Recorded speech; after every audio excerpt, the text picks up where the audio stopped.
نحمده ونصلي على رسوله الكريم اما بعد اعوذ باللہ من الشیطان الرجیم بسم اللہ الرحمن الرحیم فلا صدق ولا صلى ولكن كذب وتولى ثم ذهب الى اهله يتمطى صدق اللہ العظیم۔ سورۃ القیامہ کی آیت نمبر 31، 32 اور 33 آپ حضرات کے سامنے تلاوت کی ہیں۔ آیات کریمہ کا ترجمہ یہ ہے، اللہ رب العالمین ارشاد فرما رہے ہیں، اس کے باوجود اس انسان نے نہ تو تصدیق کی اور نہ نماز پڑھی، لیکن اللہ کے احکامات کو جھٹلایا اور منہ موڑا، ثم ذہب، اور پھر اکڑ دکھاتے ہوئے اپنے گھر والوں کے پاس چلا گیا۔ اس سے ماقبل آیات کریمہ میں اللہ رب العالمین نے اس کیفیت کے بارے میں بیان فرمایا کہ جو کیفیت ہر انسان کو لاحق ہوگی اس کی موت کے وقت۔ آگے اللہ کریم ارشاد فرماتے ہیں کہ میں نے کتنے واضح الفاظ میں تمہاری موت تک کی کیفیت کو بیان کر دیا کہ مرنے کے وقت تمہاری یہ کیفیت ہوگی، مرنے کے بعد تمہارے یہ حالات ہوں گے، نیک اعمال کرنے والا کامیاب، برے اعمال کرنے والا ناکام، جنت جہنم۔ اللہ تعالیٰ نے ایک ایک چیز کو واضح کر دیا۔ یہ جب سے آخری سپاروں کی یہ مکی صورتیں شروع ہوئی ہیں تو زیادہ تر جو موضوع ہے وہ آخرت ہی ہے، اس لیے کہ علماء کرام فرماتے ہیں کہ آخرت کا عقیدہ یہ وہ بنیادی عقیدہ ہے کہ جس انسان کو اللہ تعالیٰ نے اس عقیدے کا یقین عطا فرما دیا، میری اور آپ کی طرح، یا آج کل اجتماعی طور پر مسلمانوں کو دیکھا جائے جو حالت ہے کہ صرف زبان سے کہتے تو ہیں لیکن دل سے مانتے نہیں ہیں، یقین نہیں ہے۔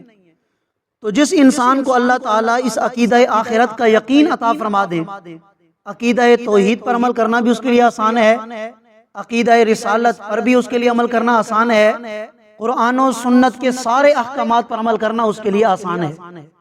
آپ حضرات ماشاءاللہ سنتے آ رہے ہیں کہ کس طرح اللہ کریم نے جنت اور جہنم کے احوال کو کھول کر بیان فرما دیا، مرنے سے پہلے مرنے کے بعد کیا ہوگا، اللہ نے ایک ایک چیز کو واضح کر دیا۔ اب یقین جانے آج بھی انشاءاللہ آ جائے گا، اللہ کریم نے ایسے الفاظ قرآن کریم میں بیان فرمائے ہیں کہ جس سے اللہ معاف کرے اللہ کی ناراضگی واضح نظر آتی ہے کہ میں اور تمہارے لیے کیا کروں۔ قرآن کریم میں نے تمہارے لیے کھول کھول کر تمہیں سمجھایا ہے، ایک ایک بات کو میں نے تمہارے لیے واضح کیا ہے۔ جیسے ایک بندہ نصیحت کر کر کے کسی کو تھک نہیں جاتا، جیسے والد اپنی اولاد کو سمجھا سمجھا کے تھک جاتا ہے اور آخر میں کہتا ہے کہ میرا بیٹا میرے بس میں تو یہی تھا، میں نے سب کچھ تیرے سامنے رکھ دیا ہے، اب تیری مرضی ہے تو جو چاہے کر لے۔ تو آج جو آیات کریمہ آگے آنے والی ہیں اس میں اللہ تعالیٰ نے اسی طرح کی کچھ باتوں کا اظہار فرمایا ہے، جس سے واضح نظر آتا ہے کہ اللہ پاک گویا کہ انسان کو سمجھا سمجھا کے واضح واضح نصیحتیں کر کر کے اللہ تعالیٰ آخر میں فرماتے ہیں اولا لک فاولا ثم اولا لک فاولا، ہلاکت ہے تیرے لیے، بربادی ہے تیرے لیے، بربادی ہے تیرے۔ 4 مرتبہ اللہ کریم نے یہ الفاظ ارشاد فرمائے کہ اے انسان تیرے لیے ہلاکت ہے، بربادی ہے، اگر اس کے باوجود بھی تو نہ سمجھ۔ آپ جانتے ہیں کہ یہ کون سی ذات ہے کہ جس کا کلام ہم پڑھتے ہیں، ترجمہ کرتے ہیں اور اس کی تشریح کرتے ہیں؟ یہ وہ اللہ ہیں جو کن فیکون کے مالک ہیں۔ اگر کوئی بندہ اللہ کی نافرمانی کرے تو اس نافرمانی پر اسے سمجھانے کی ضرورت نہیں تھی، وہ تو کن فیکون کا مالک ہے، فوراً اس پر موت آ جاتی، فوراً اس کو تباہ و برباد کر دیا جاتا، فوراً اس کی دنیا کو ختم کر دیا جاتا، آخرت کو ختم کر دیا جاتا، وہ تو کن فیکون کا مالک ہے۔ لیکن کرم دیکھیے اس ذات کا کہ نہیں، اس نے قرآن جیسی عظیم نعمت اتار کر ہر مسلمان کو اس کی موت سے پہلے آگاہ کر دیا کہ کل کو قیامت کے دن اگر میرے ہاتھ سے بنا ہوا یہ انسان کل کو یہ نہ کہہ دے کہ یا اللہ ہمیں تو کوئی سمجھانے نہیں آیا تھا، اللہ نے فرما دیا کہ یہ قرآن تمہیں بار بار تمہیں سمجھا رہا ہے۔ 1,24,000 کم و بیش پیغمبر میں نے اس لیے بھیجے تھے کہ وہ آ کے تمہیں سمجھائیں، اور پھر ہمارے اوپر تو اللہ کا اتنا کرم ہے کہ تمام انبیاء کے سردار حضرت محمد صلی اللہ علیہ وسلم جیسا عظیم الشان نبی اللہ نے ہمیں عطا فرمایا کہ جس کا امتی بننے کے لیے انبیاء بھی دعائیں کیا کرتے تھے اور بن مانگے اللہ نے ہمیں عطا فرما دیا. اور پھر قرآن جیسی سردار کتاب اللہ نے ہمیں عطا فرما دی. یقین جانیے جس پر اللہ کے انعامات زیادہ ہوتے ہیں پھر اس کی پکڑ بھی زیادہ ہوتی ہے. یہ بات یاد رکھیں, اس کا حساب و کتاب بھی زیادہ ہوتا ہے. جتنی بڑی نعمتیں اللہ کی طرف سے ملی ہیں کل کو اللہ تعالیٰ کی طرف سے باز پرس بھی زیادہ ہوگی. ثم لتسألن یومئذ عن النعیم.